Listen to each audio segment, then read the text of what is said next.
Guys, it's finally time. It's time we can start talking about Megaman.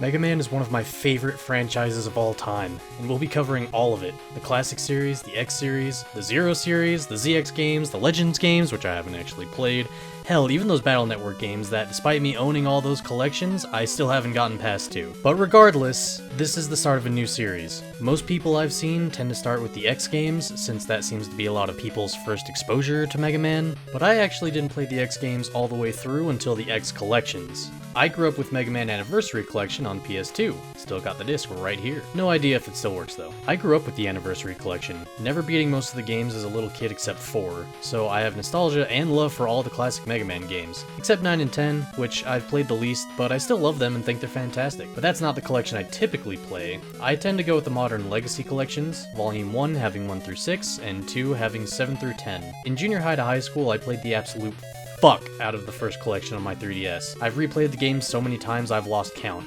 and nothing scratches that particular game itch except Mega Man, though some have come close. The way Mega Man was conceived is interesting too. During the 80s, while Capcom was booming in arcades, they wanted a game made on the new popular home console at the time, the Famicom, or NES here in the States, to expand into the home console market. Designer Akira Kitamura, I hope I pronounced that properly, was chosen as lead designer on this new project. Kitamura, being inspired by anime and manga like Casshern and Astro Boy, created the pixel art for Mega Man, and Keiji Inafune, who's widely credited as the father of Mega Man today, despite not being the one to technically create him, took that sprite and made an illustration, and from there they workshopped different names like Mighty Kid, Knuckle Kid, and Rainbow Battle Kid, before finally settling on Rockman, his original name in Japan, being changed to Mega Man here in the West by localizers. So that's how Mega Man was created. But what about the in-game story? Well, in the year 2000X, supposedly sometime in the future, an inventor named Dr. Thomas Light has created robots to do jobs that are dangerous for normal people to do, called Robot Masters. He built 6, Gutsman for land reclamation, construction, and mining, Cutman for timber harvesting, Iceman for Antarctic exploration, Bombman for demolition, Fireman for waste management, and Elekman for power maintenance. He also built 2 robots as lab assistants, Rock and Roll. Everything seems to be going well, humanity thriving with the Robot Master's help, until an old jealous colleague, Dr. Albert Wiley, captures and reprograms the 6 Robot Masters to wreak havoc and help him take over the world. Typical mad science stuff, and Rock, having a strong sense of justice somehow, volunteers to be upgraded to fight the reprogrammed Robot Masters and stop Wily, becoming the super fighting robot Mega Man, and that's where the game starts. Jumping straight in and booting the game up, the title screen doesn't have any music. It's pretty much just the title on a black background, but upon pressing start...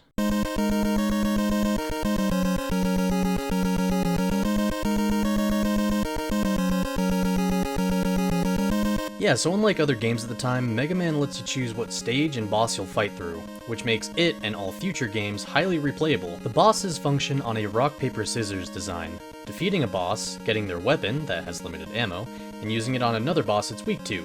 For example, Guts, throwing a big fucking rock, beats Scissors, Scissors beats electricity, like cutting electric wires, heat from electricity can melt ice. Yes, I know fire does that too, shut up. Ice can cool down a fire, I guess? Whatever, it makes enough sense. Fire lights the fuse of a bomb, and Guts or Rocks or whatever isn't gonna survive a bomb. Not to mention, the stages are also unique, some being themed around the boss itself, and others I have no clue, but hey, it looks pretty cool.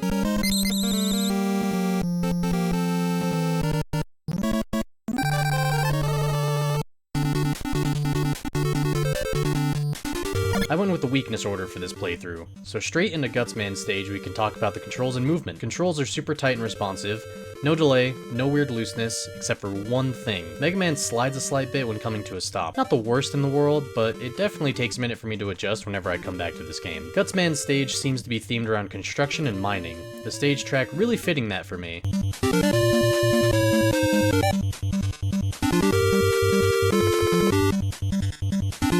got this really tense through line to it, seemingly advising caution while fighting your way through. A lot of people hate this moving platform hazard, but I'm gonna be honest, this was never that hard. It's pretty simple timing to jump across, and it's honestly one of my favorite stage hazards in the game. After fighting downwards and into a cave, fighting these little hard hat guys called Metars, Metals, or Mets, these helicopter whores, and some pickle men, we drop down here to the left and... Oh my god, I made it? I've never made it to this ledge. I always miss. I never catch onto it in time, no matter what I do. But I've finally done it. I can finally jump across and get that extra life. No! After dealing with the mental anguish, we come across the worst enemy in the game who gets a special mention for being complete horseshit. The Big Eye. Yes, that's his actual name. The Big Eye fucking sucks. The reason behind that is their normal jump is too low for you to safely run under, and these guys hit like a fucking tungsten cube thrown at your face at Mach fuck. But they have a high jump that you can safely run under, so just wait for that, right? Yeah, in theory. The problem is that it's completely random when it chooses to high jump. And killing it isn't gonna work either, because these guys have a lot of health and you're gonna get hit before they go down anyway. The only saving grace is that they show up 5 times in the game. Once at the end of the 4 main stages, and a final time in the first Wily stage. I just, like...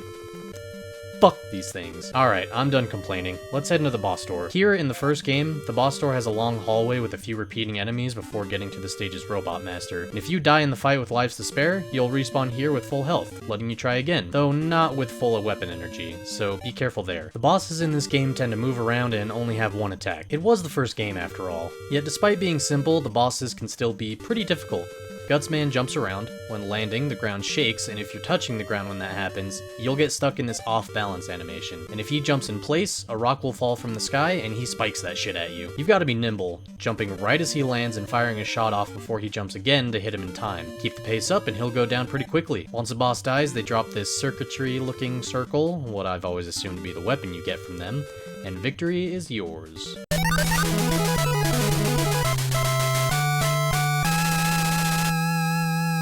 Oh yeah, that feels great. With the super arm in our arsenal, a weapon that lets us pick up blocks and throw them, we can charge into Cutman stage. I'm gonna be real, this is one of the more difficult stages to interpret. I always saw it as a part of the city the game takes place in. The wiki says it's an abandoned sawmill, with no source to back that up. And even though a sawmill would be fitting, this don't look like any sawmill I've ever seen. So I'm sticking with the idea that Cutman just took over a part of the city for some reason. The music is catchy, as always. I don't think this song represents anything, it's just a banger track.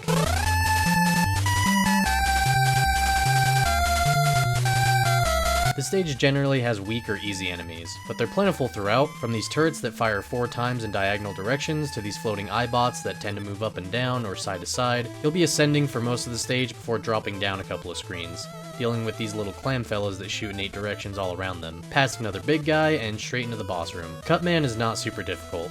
At least not to me, but I've been playing this game since my first Sentient Thoughts, and from what I can tell, he's tricky for new players. He runs back and forth, jumping sporadically, and every now and then he'll throw his scissors that come back to him whether they miss or hit, acting like a boomerang. His weakness is super arm, but the 2 blocks in his room aren't enough to kill him from full health, so the best strategy I found is to whittle him down to a bit below half, and he should go down from 1, if not both blocks spiked at him. Cutman's weapon is the rolling cutter, which functions like it does in the fight, albeit with a bit shorter range and a more oval shape to its shooting around. It can kill the little death Roombas in many stages, and it's pretty fun overall.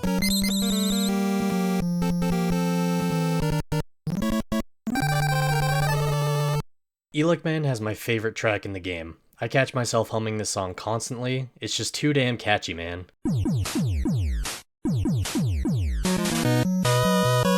Now this beginning room gets a special mention. You have to jump at the very last pixel of the ledge to get to the next one, all the while these death Roombas, called Gabioles, but I'm sticking with death Roombas, that get faster when you're on the same platform can hit you out of it. I'll admit it doesn't bother me nowadays, but that's only from years of replays and muscle memory helping me out. The whole stage is a vertical ascent, climbing up ladders, dealing with hazards like these green guys called Watchers. These guys were a pain in the ass as a kid. The best way to deal with them is to preemptively fire right before or as they extend their eyes. If you don't, they'll shoot 2 lightning beams that I swear is impossible to dodge, knocking you off the ladder and sending you plummeting down from whence you came. This stage also has the appearing blocks, something that would become a recurring series staple and hazard. A lot of players don't like them, but I kinda do, except for specific ones in later games, but those are videos for the future. They tend to be simple trial and error puzzles, figuring out where the blocks all appear, and then jumping at the correct times to get to the next one. They tend to be fun set pieces that add some depth to the platforming.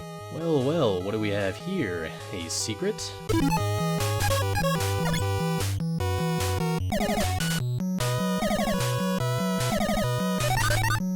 This is the magnet beam. It shoots out semi-solid platforms that last for about 3 seconds, and holding the fire button extends the platform at no extra weapon energy cost. This is a pretty cool secret reward, right? Only this isn't a secret. It's required to beat the game, and you need the super arm to get it. So if you hadn't beaten Gutsman and didn't grab this before the final stages, you wouldn't be able to progress. I don't like this that much. What should have been a cool reward for using the super arm to interact with the environment in a unique way instead becomes a required item that if you didn't grab the first time, you'd have to replay the stage again to grab. But luckily it's really only an issue for first time players. Anyways, after dodging bolts of electricity, little squid bots, and another big eye, fuck you, we climb our way up to Megaman, who is quick as fuck and has one of the biggest projectiles in the game. He seems to try to backstep when you fire at him, but luckily he goes down fast with a rolling cutter. Upon defeat, we take his thunder beam, my favorite weapon in the game. It fires 3 projectiles, 1 ahead, 1 above, and 1 below you, and the hitboxes are massive, so any enemy that isn't directly behind you is toast.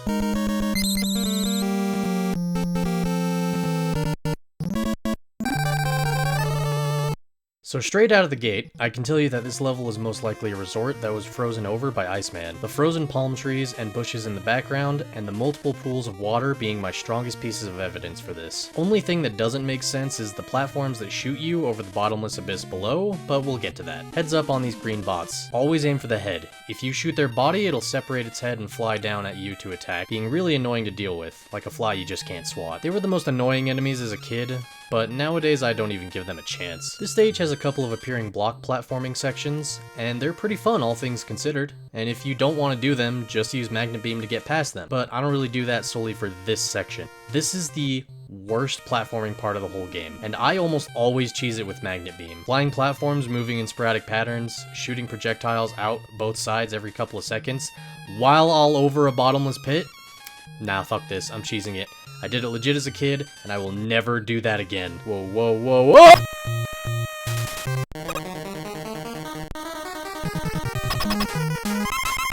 Iceman is by far the simplest boss. He shoots the same pattern of 6 ice blades, moves forward slightly, and repeats. Unfortunately for him, I have the power of Zeus. We get the Ice Slasher from him, a weapon that freezes enemies, and you can even switch to another weapon while they're frozen, allowing for some free shots. Unfortunately, I don't really use this one that much. You can only fire one at a time, and the other weapons are faster, have bigger hitboxes, or can kill enemies it can't. Decent weapon, but not super useful.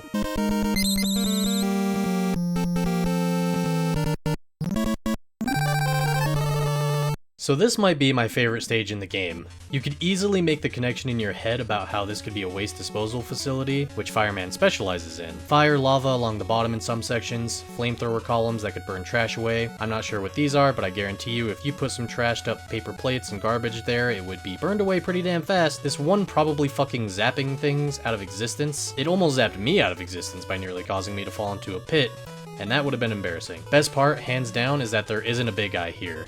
I think I'm finally free of them. Hopefully.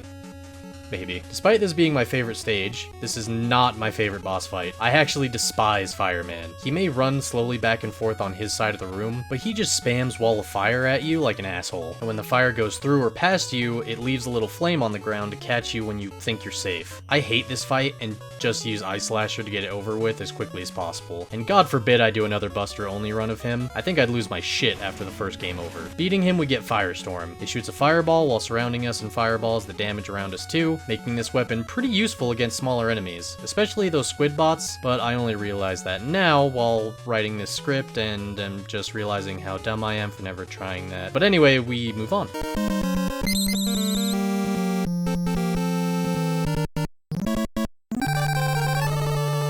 I have no clue what Bomb Man stage is supposed to be. I don't think anyone else does either. The best I can say is futuristic sci-fi city, but even then I'm not sure. Regardless, this is a pretty combat-focused stage, throwing squid bots, wall turrets, bombs that come up from pits, death Roombas, and even an enemy exclusive to this stage called a Sniper Joe, who would be used in future games as an enemy all the way up until Mega Man 11. Here, he blocks shots with his shield, only damageable when he jumps or puts the shield away to shoot at you. He's pretty fun. Beating a Joe guarding the boss gate, and literally falling into the boss room, Bomb Man appears. He jumps, throws a few bombs, jumps again, sometimes jumps twice. He's honestly probably the easiest boss in the game next to Iceman. But to be fair, if I pulled a bomb out and some other fucker in a blue suit cast Fireball on me, I don't think I'd survive that long either. Upon defeating and grabbing the circle, we get Hyper Bomb from him. You throw a bomb out and it detonates a couple seconds later. I never use this weapon though, except for one case in the final stages. Speaking of which, we've finally beaten all the Robot Masters, and now we can tackle the Wily Fortress stages. Let's just select them on the menu and...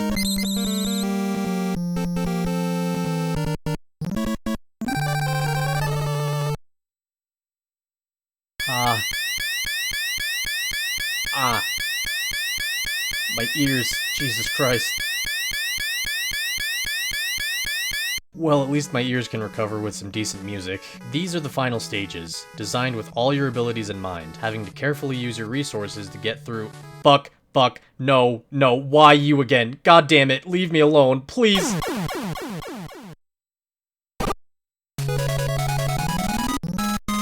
Yeah, they put 3 fucking Big Eyes back to back here.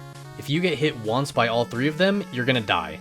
I repeat, the only thing that makes me happy about them being here is they never show up again. And it's a good thing too, because the rest of the stage is fine. Using Super Arm to tear a hole into Wily's fortress, swapping to Ice Slasher to freeze these columns of fire so we can safely jump through, jumping across these spike pit...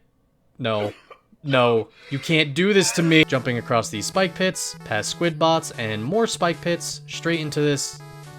Yeah, fuck that, I'm not doing that legit. Here we need to use the magnet beam to get to that ladder, but if you don't have enough energy, you can drop back down and these small energy caps will always respawn, so you aren't soft locked. And once we get to the top, we fight one of the hardest and most infamous bosses in Mega Man, the Yellow Devil. This guy has a set pattern of what part of him moves over from one side of the screen to the other, and he's only briefly damageable after reforming on one side when his eye opens to take a pot shot at you. Most people recommend you do the pause glitch to take him out. See, Mega Man 1 has a pause button. On the Legacy Collection, it's mapped to the left bumper. This, unlike the actual menu where you select your weapons, freezes the game. A literal pause, but if a weapon's hitbox is overlapped with the boss's hitbox, and you pause and unpause rapidly, the hitbox still registers it as a hit, so the Yellow Devil, whose weakness is Thunder Beam, gets absolutely annihilated by this glitch. I do this on casual runs, but I actually like the Devil's Fight being just a pattern recognition and reflexes test, though I get why people don't like it and would rather get it over with as fast as possible. The second Wily stage isn't much to write home about, except for the appearance of Robot Master rematches, which would become a series staple, having to fight them all again near the end of the game. In this stage, we rematch Cutman and Electman, taking them out and heading further down. The boss of this stage is the Copy Robot, a copy of Mega Man. This fight blows. He's weak to Firestorm, and he tends to jump when you shoot, oftentimes jumping directly into you, trading damage from the Firestorm. I tend to just spam it over and over until he's dead. The next stage is pretty easy. You fight down and through what seems to be like a sewer, maybe a water system, I don't know, but it's over pretty quick. The boss at the end being this junk bubble that goes around the room in a circle and spits bubbles at you.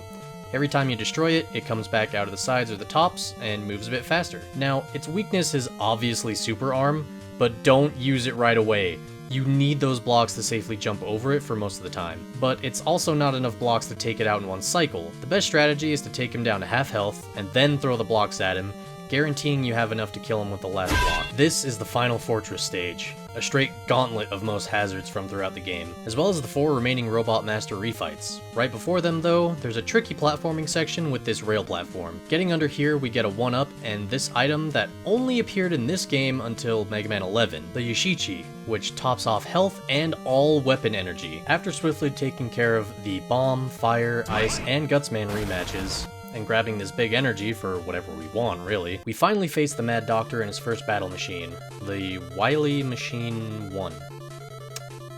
Alright, maybe the title was a work in progress. The machine moves back and forth, quickly shooting these pellets at us. Its weakness in this phase is Firestorm with its multi-hitting properties. After the first health bar goes down, the front of the machine shatters open, revealing Wily inside. Here he only shoots this revolving projectile that does a lot of damage and is really hard to dodge. Sometimes you literally cannot dodge it if you're in the wrong spot or he's got you cornered, which is unfair as fuck. The second phase is weak to the rolling cutter, and after some very close calls, we finally got him.